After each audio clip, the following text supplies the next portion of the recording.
that it doesn't originate with Christianity. It originates, Jesus is pulling on the Old Testament prophets. It originates with Judaism. What Christianity did is it took over the world. And so this Jewish idea of love your neighbor as yourself became a dominant paradigm. And obviously it takes a long time, like yeast working through dough, like the mustard seed growing, until we get modern ideas of equality. But I think very specifically, these have come from biblical and particularly Christian foundations. According to the biblical record. And this is the consistent motif throughout the Bible, is that women are to be subordinate to men. There are, it's massively evident when you read the Hebrew Bible, the Old Testament. Where do we get the idea for human rights and human equality? You cannot cut open a human being and discover in their DNA human equality. It's not the sort of thing that Plato or Aristotle believed in. Of course, there are citizens and there are barbarians, and there are males and there are females, and there are slaves and there are free people, and we live within a hierarchy. And as Bart has already said about the paterfamilias, there is a person at the top of that hierarchy who is in this priestly role, who has incredible rights over the lives and bodies of everyone else, within that structure. And I guess I begin the book with equality because I want to go back to Genesis 1 and say on page 1, in the beginning, we've got male and female in God's image to have dominion over the world. And I think that's a radically different creation account to the ancient Near Eastern accounts, to the Greek and Roman myths, to the Egyptian myths, in which there are chaotic forces at play and humanity are made as slaves for the gods. And in Genesis 1, you've got humanity as having dominion. It's God's world, but he puts humans in charge. So you have this incredible dignity that is given to the human person. And one of the people I reference in the book is Celsus in the 2nd century, a great critic of Christianity, who talks about the radical error of Jews and Christians. And radical error number 1 is this Hebrew idea that God uniquely blesses humans. Why should that be the case? Mm-hmm. But that radical error is compounded by the Christians who come along and say, not only does God uniquely bless humans, God uniquely becomes human in the person of Jesus. And so you've got this foundation for humanism in God the human. And no wonder you can get the Apostle Paul coming along later in Galatians and saying there's no male, nor female, slave, nor free, Jew nor Gentile, because we're all one in Christ Jesus.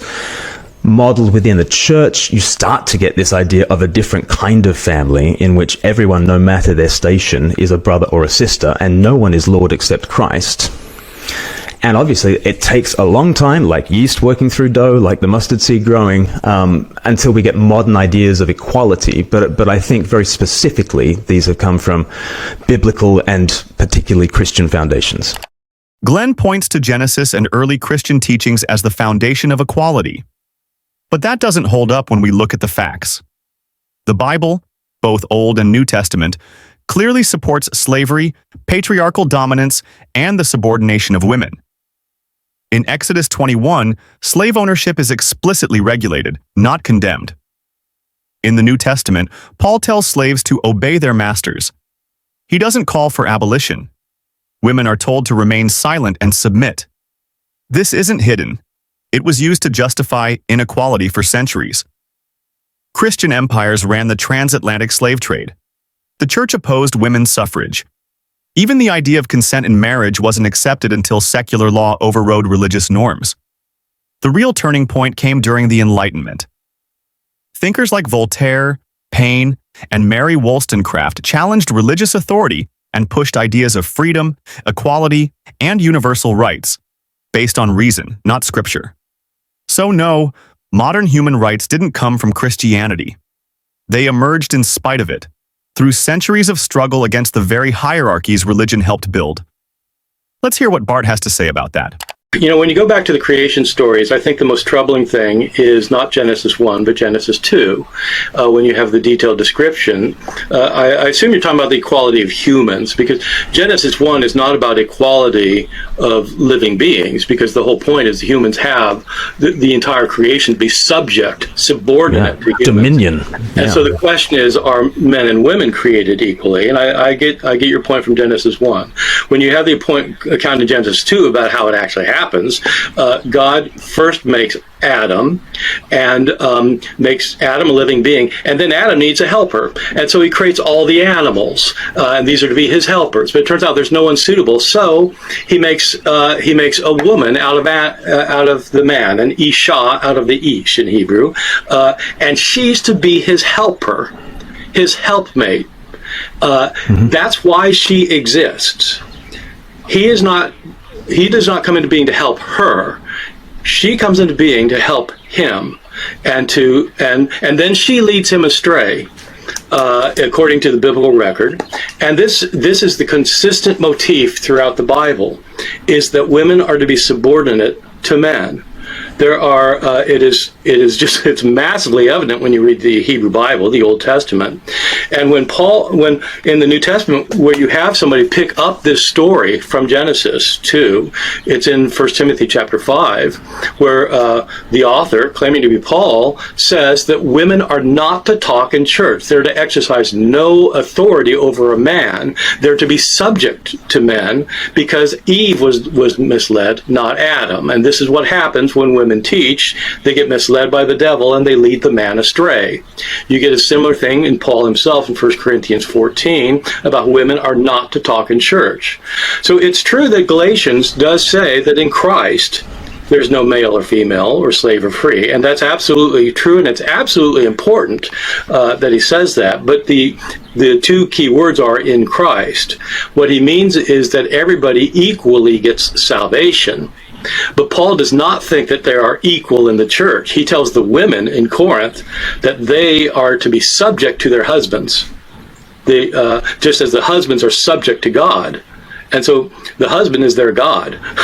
And so this is not equality on any social level. And if you look at the history of Christianity, I don't think anyone would look at the history of Christianity through late antiquity or the Middle Ages into the Reformation and would think that Christianity supported equality for all human beings. They simply didn't. It's not until the Enlightenment that comes about. And the people who developed this in the Enlightenment were not always Christians. In fact, most of them weren't Christian in any sense that you would recognize. And so you have I would agree, you have kind of the roots there. You have the roots in also other forms of ancient thought, though. I don't know if you've looked into Stoicism, but in the Stoic world also you have various traces of this. And so the Enlightenment does have earlier traces, but I don't think it's an exclusively Christian concept, and I don't think it's a particularly Christian concept, because in fact Christianity supports subordination, not equality. Okay. Glenn, go ahead. Okay, yeah, we might need the 7 hours. Okay. So the fact that Adam comes first within the Genesis narrative means that he is more primitive, because we go from very simple things in Genesis to much more complex things. And in terms of Adam, we go from dust to man to woman. And if Adam is the head of creation, Eve is the crown. And so I think if you just follow literarily what is going on in Genesis 1 and 2, you don't get the sense of Eve being a lesser, but actually a more developed creature than Adam is. And the fact that she is the helper, the Ezer, is that, God is most commonly spoken of as our help, in that we cannot live without him. We need help. We desperately need help. And so the helper does not mean it's a diminutive role at all, I would say. And then it's interesting where does the feminist impulse come from? And you have said that Galatians is very important in that. I would say the treatment of women by Christ was radically countercultural in the day. that the marriage and family program, as Joseph Henrich has put the sort of the early church sexual ethic of the day, was radically equalizing in terms of its expectations of men and women. I get into this in my consent chapter, that if the sexual revolution of the 1960s equalized the sexes by saying women can be as freed as men have always been sexually, the first century sexual revolution was basically men must be as restricted as women have always been. And in a sense, very, very few things I would say have ever been as liberating for women and children than that first century sexual revolution, in which men are utterly restricted to the levels of modesty and chastity that were always expected of women. And I'm not saying that in the first century we have a fully blown sense of the UN Declaration of Human Rights or of any of that, but I am saying that exclusively and particularly it is a Christian understanding that is developing. And then when you get into the idea of, did these ideas come from the Enlightenment? I tend to think that that's more a creationist narrative, that sort of out of nowhere has come these ideas of equality without a backstory. And I would just encourage people to be more evolutionary in their thinking, in a theistic sense, that actually what was developed through the Enlightenment and on into the modern world were foundationally Christian views that I don't think you would get without those Christian foundations. I mean, what do you just quickly say to the Bart saying the concept of equality was also floating around in Stoicism and other ancient forms of thought and philosophy? Perhaps it was just Christianity that kind of was the vehicle that really, took it forward eventually because of the triumph of Christianity. But do you think it was there otherwise, Glen? You can point to all sorts of things that we look back now through glasses and through a prism that can point out things in all sorts of pre-Christian and non-Christian cultures that we can applaud, including any traces of equality that we see in Stoicism.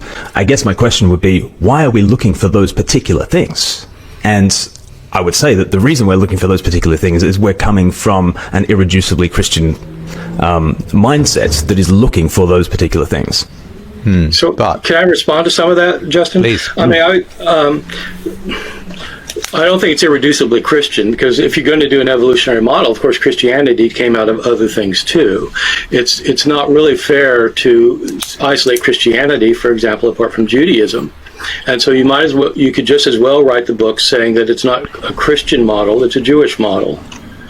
So I think that the lens you're looking at as a Christian theologian is Christianity, but if you look at it historically, I don't think it works. When you look, and I don't think the Enlightenment came out of nowhere at all. I think there definitely were roots, and some of them were Christian and some weren't. As to Adam and Eve, though, I've got to say I don't think the logic works. I love the idea that Eve is the pinnacle. That God saved the best for last. That's great. But if you follow that logic, what you're saying is, first God creates the other animals to help Adam. And if he's more primitive than Eve because he was first, that means he's more primitive than the animals, which means that spiders and snakes and aardvarks are superior to humans in that scheme. The animals are already there. He just hadn't named them. No, God made them in order to help him. That's why he made. God brought the animals to him, but the animals are created. After. The animals are created, at least in the first chapter of Genesis. The animals get created on whatever is day 4 or 5. I'm not talking about the first. As you know, look, this is another long issue. But Genesis 1 and Genesis 2 are two different stories. Eve does not show up in Genesis 1. Adam and Eve show up in Genesis 2, and the reason Glen is presupposing Genesis 2, not Genesis 1, when he says that Eve came second. So I'm talking about what he's talking about, Eve coming second. She doesn't come second, she comes after the animals. And so if she's superior to Adam because she was made as his helper, the animals are made as his helpers. They're not made. They were brought to him. They were brought to him. They weren't made. No, I'm sorry. That God makes the animals in order to help Adam. He names them, but they're only after they're made. Bart's completely right to highlight that Genesis 2 is deeply rooted in hierarchy, not equality.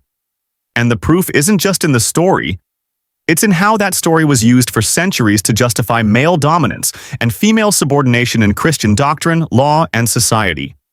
Take 1 Timothy 2:11-15, used for over 1,800 years to deny women leadership, silence them in church, and justify that their nature is more easily deceived. This wasn't fringe theology, it was mainstream. Influential figures like Augustine, Tertullian, and Aquinas all reinforced the idea that women were inferior by nature. Aquinas even wrote that women are defective and misbegotten men, a conclusion drawn straight from Christian interpretations of Genesis.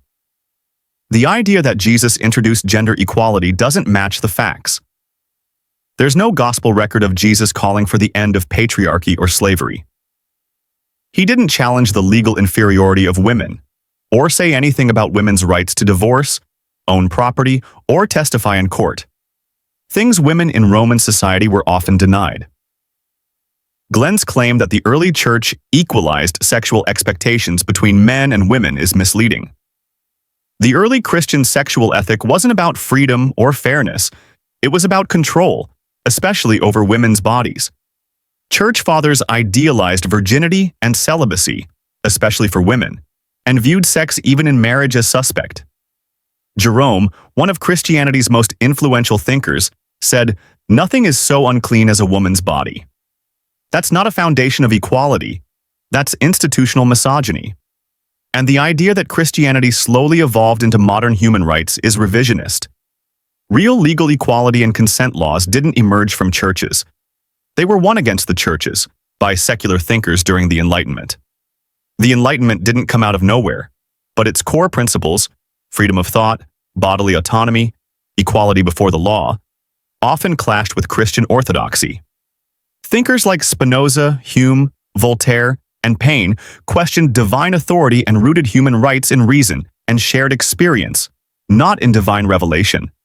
That's where real equality began to take legal shape. Christian institutions resisted these ideas, sometimes violently. And even the idea of consent in marriage, the church didn't teach that marital rape was wrong until the late 20th century. In fact, marital rape was legal in most Christian countries until feminist, secular movements challenged the doctrine that wives owed sex to their husbands, a view grounded in centuries of Christian theology. So Glen's idea that Christianity planted the seeds of equality just doesn't hold up. What history shows is that Christianity institutionalized hierarchy, and that human equality had to be wrestled out of its grip by people brave enough to question its authority. Let's start with you here. Why do you believe that Christianity did give us that sense? And then we'll see what Bart has to say. I think there is kindness and there's compassion in all sorts of pre-Christian and non-Christian cultures. So it's like I don't want to be heard to say that Christianity has a monopoly on kindness, on tender-heartedness, on love. But I think there is something unique about the highest becoming the lowest on the cross, in order that we, the lowest, might be brought into his hospitality. You know, if the way of all nature is the survival of the fittest and the sacrifice of the weakest, the Christian story is the sacrifice of the fittest, Christ, so that we, the weakest, might survive. And I think whereas in the realm of nature it is tit for tat, in the realm of nature it is nature red in tooth and claw, there is something supernatural about the way of Christ. There's something against nature.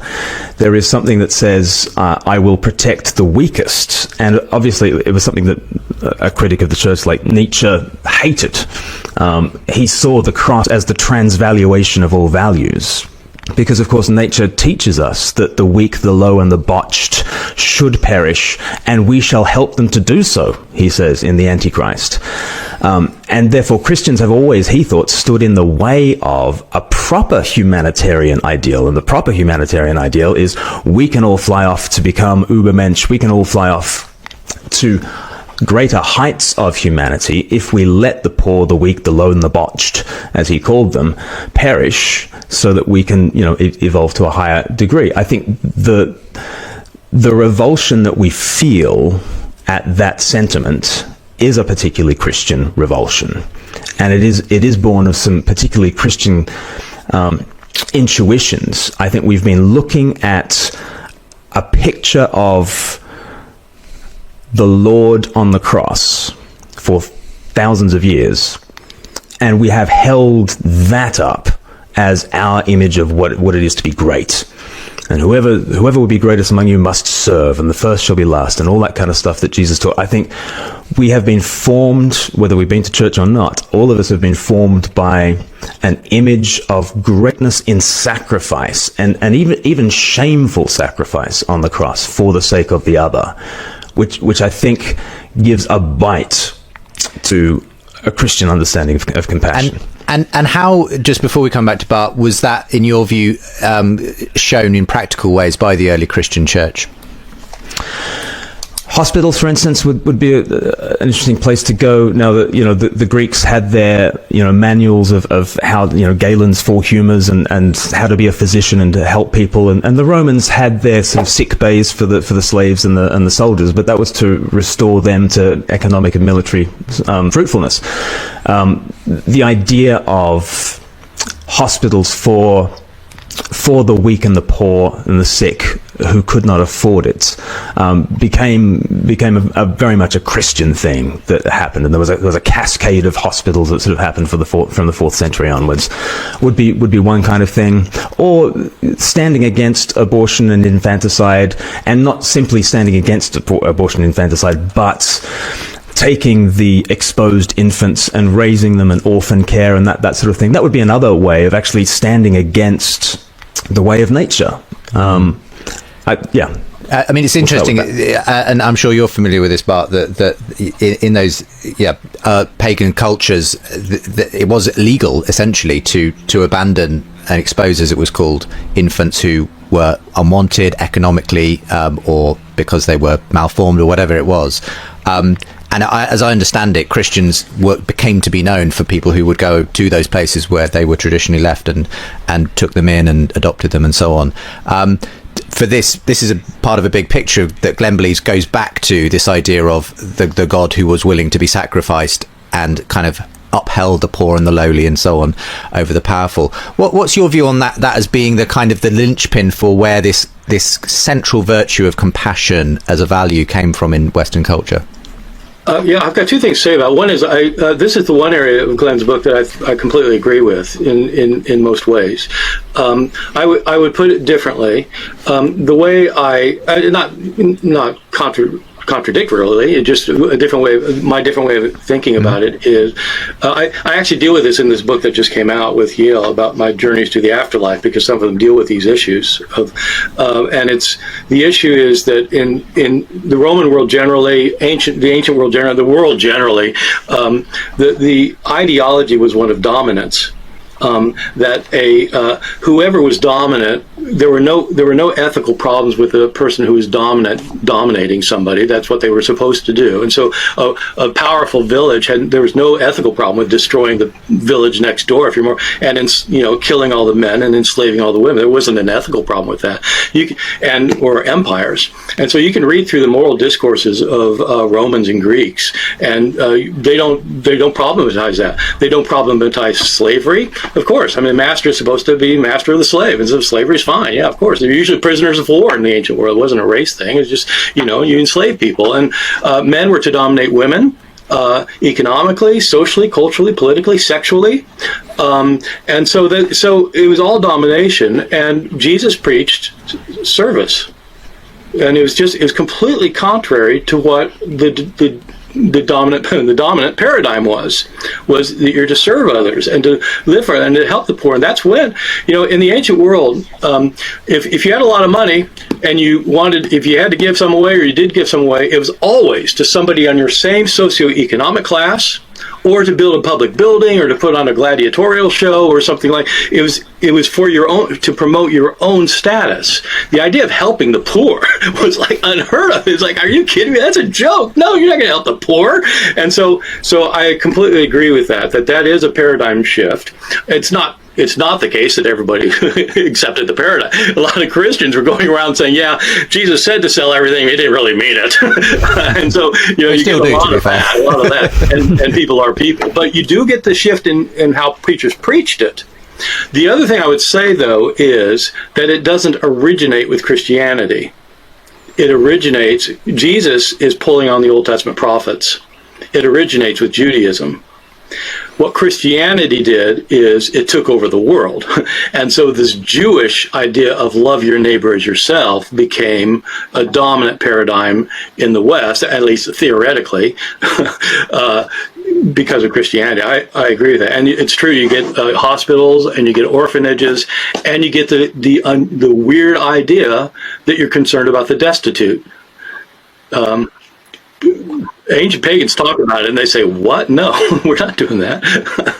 Bart makes two important points here, and they both stand up to history. First, the idea that caring for the poor and weak was some radical new Christian invention just isn't true. That moral shift began long before Jesus, in Judaism through prophets like Isaiah, Amos, and Micah, who condemned the rich for exploiting the poor and called on the people to care for widows, orphans, and the oppressed. Jesus was teaching in that tradition, not creating something new. Second, even when Christianity became dominant, it didn't consistently follow its own ideals. Yes, some Christians rescued infants, built hospitals, and preached compassion. But these were exceptions, not norms. For most of church history, the poor were still exploited, slavery was normalized, and church institutions amassed enormous wealth while preaching humility. Even monastic hospitals, which Glen praises, were often limited to serving other Christians, sometimes only clergy, and could exclude the very people Jesus supposedly came to help. The compassion that survived did so because people, not institutions, fought to keep it alive. And let's not forget, many non-Christian cultures also built systems of care. In India, Buddhist monastic hospitals predate Christian ones. In China, Confucian ethics promoted caring for the vulnerable. The idea that only Christianity cared for the weak is not just inaccurate, it's dismissive of the full human story. Bart is right. Christianity spread a Jewish ethic, but it didn't originate it, and it often failed to practice it. The values we hold today, compassion, consent, equality, were won through a long, difficult evolution, often in spite of religion, not because of it. What do you think? Do you believe religion is necessary for morality? Or can human values grow without it? Let us know in the comments. And if this gave you something to think about, like, subscribe and share to keep the conversation going.